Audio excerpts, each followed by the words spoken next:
Anda kembali di Sindo Sore bersama saya, Aya Nufus. Pemirsa, Kapolri Jenderal Polisi Listio Sigit Prabowo memastikan Polri terbuka dengan masukan apapun terkait kematian Arya Daru Pangayunan.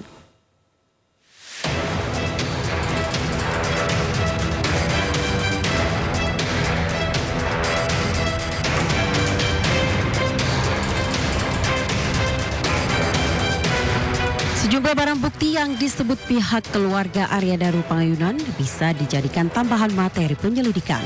Bukti tersebut adalah amplop berisi gabus serta WhatsApp dan Instagram yang kembali aktif. Prinsipnya Polri terbuka untuk menerima masukan dari manapun.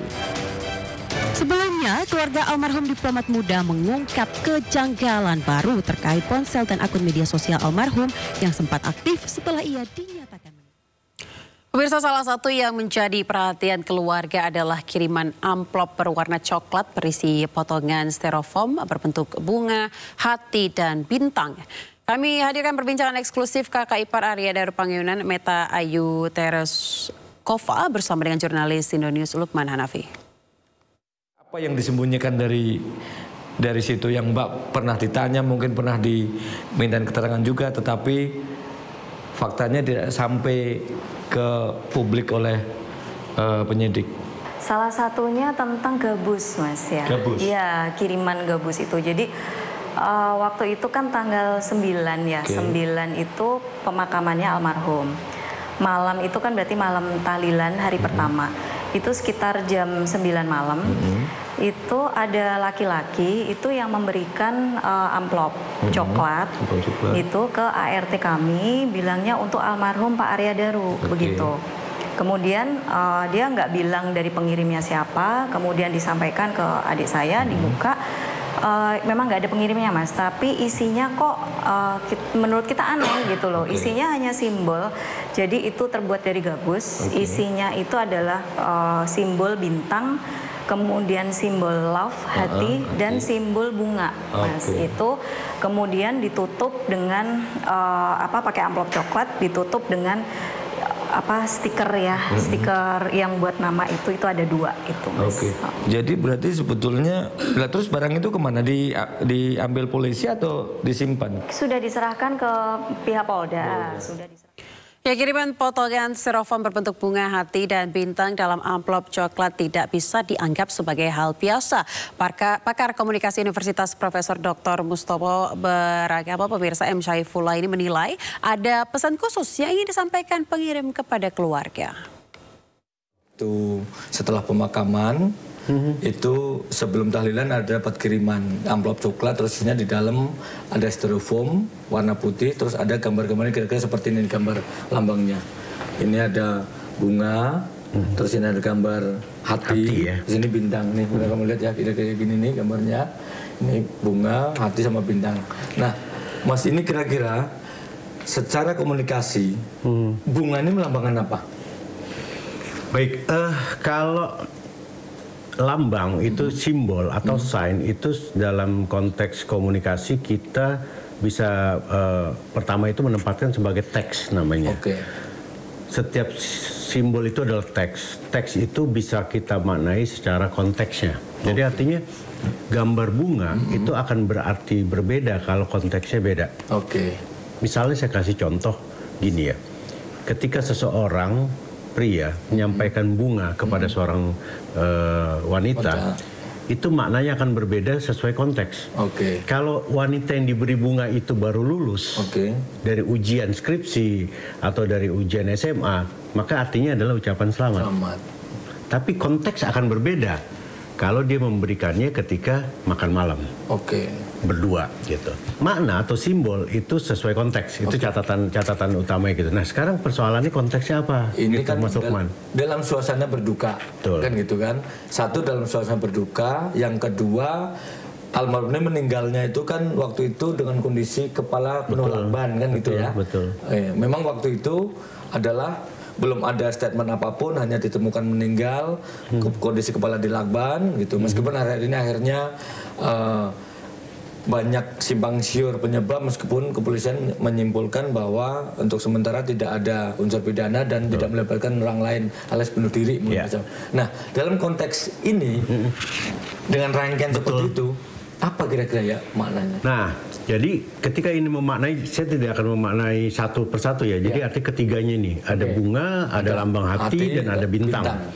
Maka kita akan memaknainya itu konteks pertama adalah dikirim ketika yang bersangkutan almarhum ini sudah dimakamkan secara normal, secara normal. Padahal kalau kita tarik konteks ke belakangnya, sebenarnya meninggalnya almarhum ini kan penuh kontroversi. Betul. Jadi ini dikirim sebagai sebuah simbol bahwasannya ada sesuatu di belakang meninggalnya almarhum ini gitu. Nah, apa sesuatunya? Diberilah sign ini, diberilah tanda ini. Jadi ketika kita ingin memaknai, maka cara memaknai yang paling gampang secara semiotik, maka yang kita pakai adalah konvensi atau nilai-nilai norma umum. Misalnya bunga ya. Bunga ini kan selama ini ketika seseorang memberikan bunga itu diartikan berbagai macam. Pertama adalah simbol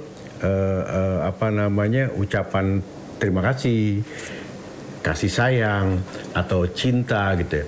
Namun sejatinya biasanya bunga itu yang memberikan bunga atau yang menerima bunga itu lebih banyak perempuan, wanita gitu loh. Jadi mungkin bisa saja dimaknai di balik semua ini ada sosok perempuan di belakangnya. Dan ini diperkuat dengan lambang hati. Gitu.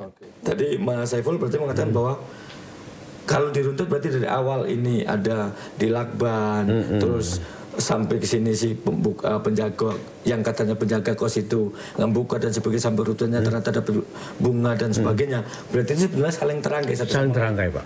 Sudah pasti saling terangkai. Jadi gini, lagi-lagi ini sebuah pemaknaan subjektif, Pak ya. Tanpa harus mau mencampuri dari perspektif hukumnya atau dari sisi hukumnya. Kalau dari pemaknaan kita melihat itu sebuah rangkaian. Sederhananya gini. Kita sama-sama melihat sebuah CCTV yang mungkin saja multi interpretasi gitu.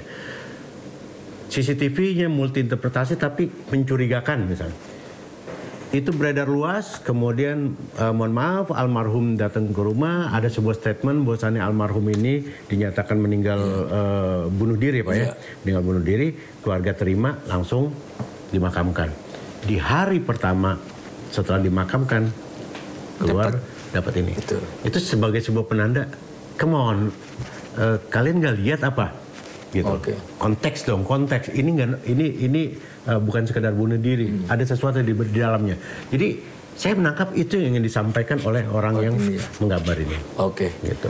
Baik, Mas Saiful, ini kita tidak akan masuk ke ranah hukum, tetapi mungkin ada nggak Mas Saiful sebagai yang pakar komunikasi dengan ada peristiwa ini? Kira-kira apa sih sebagai masyarakat biasa untuk ke depan biar paling tidak ya tidak salah ikut-ikutan ngomong yang tidak-tidak, tapi juga tidak menerima begitu saja ketika amit-amit sih, jangan sampai juga ada yang ngalamin ya. Tapi ketika ada menemukan sesuatu juga bisa menyikapi hal yang mungkin tidak salah. Kira-kira apa yang bisa disampaikan secara komunikasi? Saya pikir polisi atau pihak kepolisian yang punya kewenangan, yang paling berwenang dalam hal ini itu punya banyak metode Pak untuk mengungkap ini semua. Kalau saya menyarankan kepada pihak kepolisian untuk memberikan keterangan yang cukup lengkap kepada publik supaya nggak muncul spekulasi, supaya tidak muncul spekulasi. Semisalnya begini, CCTV sudah ada. Terus kemudian saya yakin juga almarhum itu punya handphone. Handphone itu Pak meskipun tidak device-nya atau handphonenya tidak ditemukan, tapi kan keluarga tahu nomornya. Nomornya ini bisa dilacak, bisa minta ke ke operatornya, itu akan bisa ketahuan. Tapi yang paling penting buat saya dari sisi komunikasi, pihak kepolisian atau penegak hukum harus memberikan informasi yang utuh, memberikan informasi yang bisa mengurangi ketidakpastian Pak, sehingga nggak muncul spekulasi. Kan sekarang yang mengkhawatirkan spekulasi banyak Pak. Muncullah ada TPPO, ada orang berbintang di balik ini dan sebagainya. Dan ini saya pikir nggak sehat sih. Jadi harus segera dituntaskan. Yang bisa menuntaskan adalah keterangan resmi yang menjelaskan ini adalah pihak kepolisian. Itu sih Pak Lukman. Baik, terima kasih Pak Saiful.